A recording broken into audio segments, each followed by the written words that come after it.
The homeless population in Tulsa has increased by 40% since last year.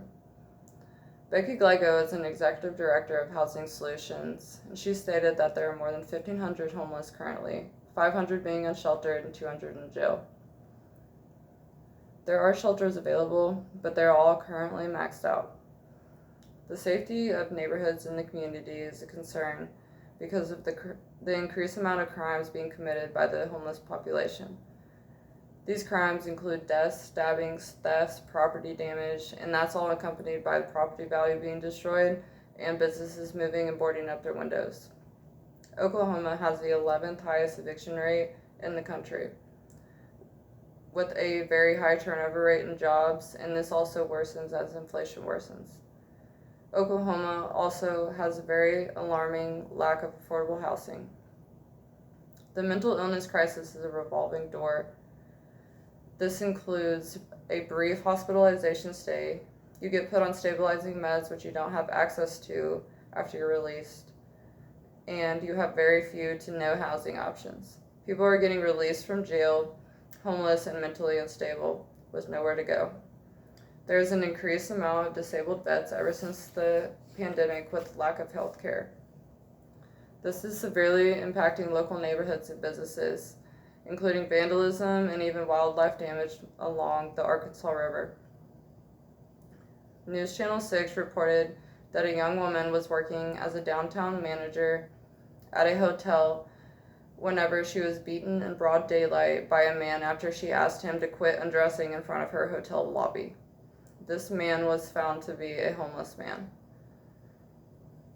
Tulsa Police Department stated that the homeless community is made up of fleeing criminals and sex offenders, but mostly is mental health crisis victims and people who are down on their luck from inflation. The city of Tulsa passed an ordinance to give police power and permission to use their power to remove homeless people off of public streets and sidewalks.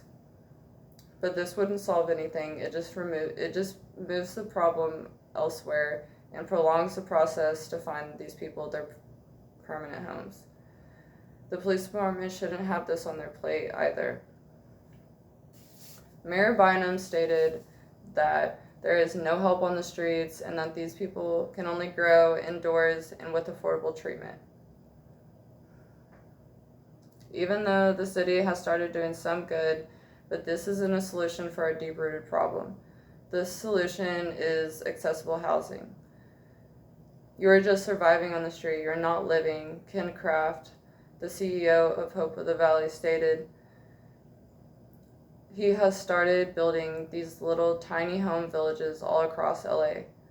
These homes house the homeless community, which you apply, and these come with a variety of resources. These people come from abuse or trauma, and they just want to become whole again. In these tiny communities, their basic needs are finally met. There is a roof over their head, a hot shower, clean clothes, with access to laundry and 3 meals a day on site. With that being said, the brain can now finally think and plan forward for their future. On site, there are mental health resources such as substance abuse counseling. There is also job training and housing navigation. The final goal is to move everyone into their permanent home and back into society within a few months.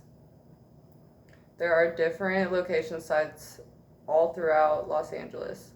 Some of the residents are excited, but others have voiced their concerns about the money being spent by the government and the areas that are being chosen to build these communities on. They're afraid that their property value may drop, and they're afraid of the safety of the local parks within their community. To avoid these problems in Tulsa, we could do a tourist tax, which we would tax local entertainment and hotel tax on out-of-state visitors. We would accept private donations, and this program would be funded by outreach communities. We could all vote as a city and look at the demographics of Tulsa and base the location of these communities on income-based properties. We need to respect the privacy of schools and parks, so we would avoid those areas. Would you rather not have a city that was accompanied by hopeless homeless encampments, or would you rather have a city that had tiny home communities with very promising policies that bettered the lives of everybody? Thank you.